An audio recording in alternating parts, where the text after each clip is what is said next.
नेपालभरिबाट र संसारभरिबाट दाजुभाइ दिदीबहिनीहरूले राष्ट्रिय आविष्कार केन्द्रमा यो अहिले यो सबैभन्दा पछिल्लो भर्सनको ड्रोन चाहिँ यो भन्दैछ। यसको केही पार्ट पुर्जाहरू चाइनाबाट ल्याएको हो र अरू सबै एसेम्बल गर्ने कामहरू चाहिँ अरू अन्य डेभलपमेन्टको कामहरू विकासका कामहरू चाहिँ यहाँ हाम्रो ड्रोन डिपार्टमेन्टले गरिरहेछ र यो ड्रोनले चाहिँ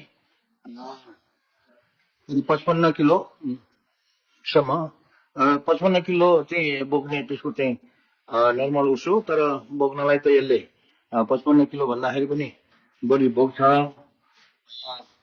तर चाहिँ यसको चाहिँ रेट चाहिँ एउटा 55 किलोसम्म भन्ने हो र यसको चाहिँ यो डेभलपमेन्ट चाहिँ यहाँ भइरहेको छ।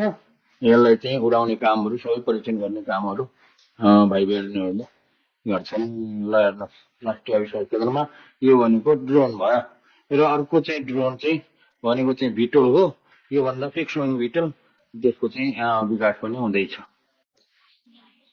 र यो ड्रोनलाई चाहिँ हामीले यस किसिमले फोल्ड पनि गर्न सकिन्छ।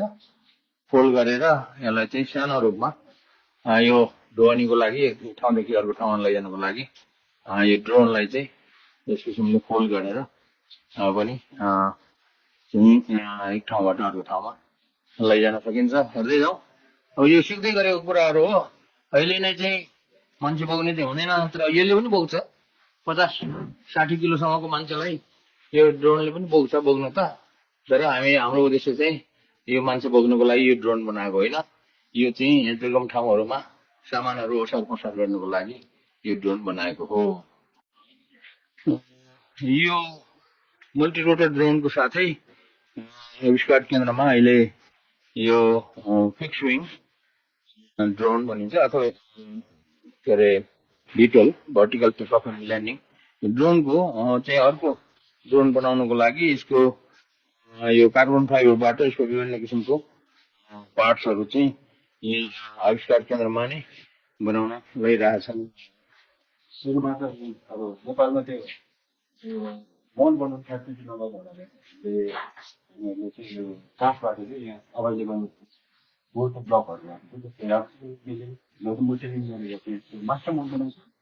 त्यसपछि मास्टर मोल्डलाई फिनिसिङ गरिसकेपछि यसमा मल निकाल्छ, जुन चाहिँ एउटा चिप हुन्छ।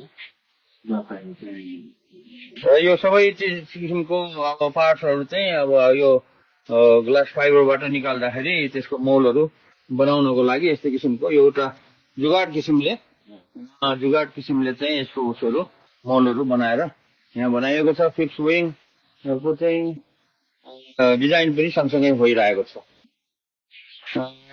यो फिक्स विङको यो भिटोल यस्तो किसिमको ड्रोनहरूको डिजाइनहरू पनि गरेर यहाँ विभिन्न उसको फ्रेमहरू चाहिँ बनाएर पनि यहाँ परीक्षण गरिरहेको छन्। ल हेर्नुहोस्, यो ड्रोन डिपार्टमेन्टको साथीहरूले गर्ने काम।